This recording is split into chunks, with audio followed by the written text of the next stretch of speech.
Hello, my friends. Today is day 270, and we're reading Nehemiah chapter 6 through Nehemiah chapter 7. But before we get into our recap today, I want to thank you for taking a moment to check out this video.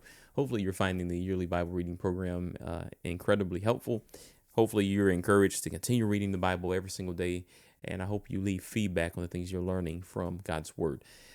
If you have not yet accepted the invitation, you can still check out the description box below there. You'll find a link that will take you directly to the YouVersion Bible app, where you can join a number of people reading the Bible every single day.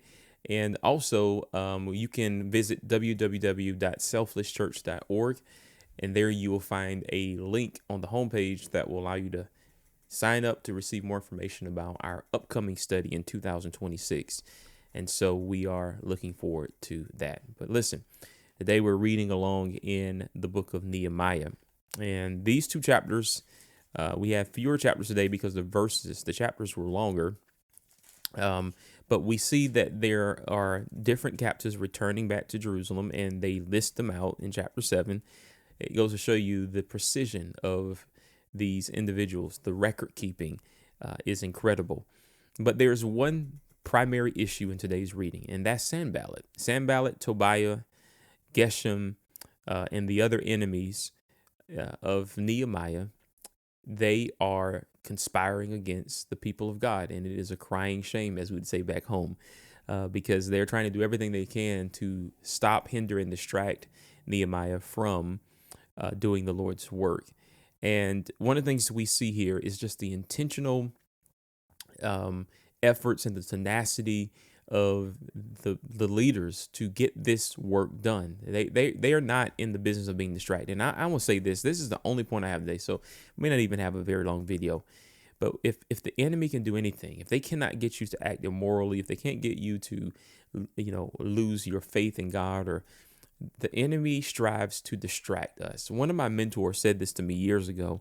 He said, one of the most effective tools of the enemy is distraction, to literally have you focused on something that does not help you move forward in the purpose that God has for your life and the purpose that he wants to fulfill in this creation.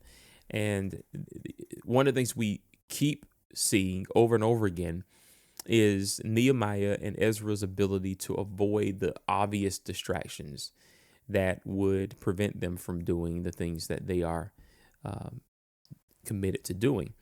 But in chapter 6, we see the wall is finished. We see that the Lord is mindful. He sees what is going on. He sees the mockery. He sees the tactics.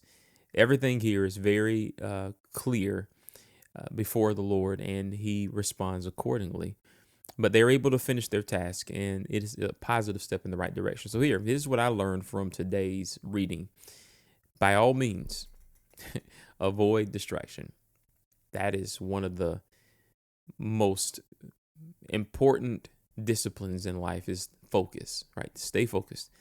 One of my uncles recently, when, experiencing very difficult situation, I remember his words to me were stay focused, because he obviously understood and knew what could happen if I became distracted by the tragedy that I experienced. And those were his words to me. Very wise words. It makes sense to me now, but that's the encouragement I get from today's reading. So I'd love to know your thoughts. What are you thinking? What did you see in today's writing?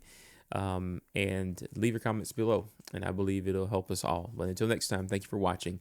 Take care. God bless. And remember, live by the word.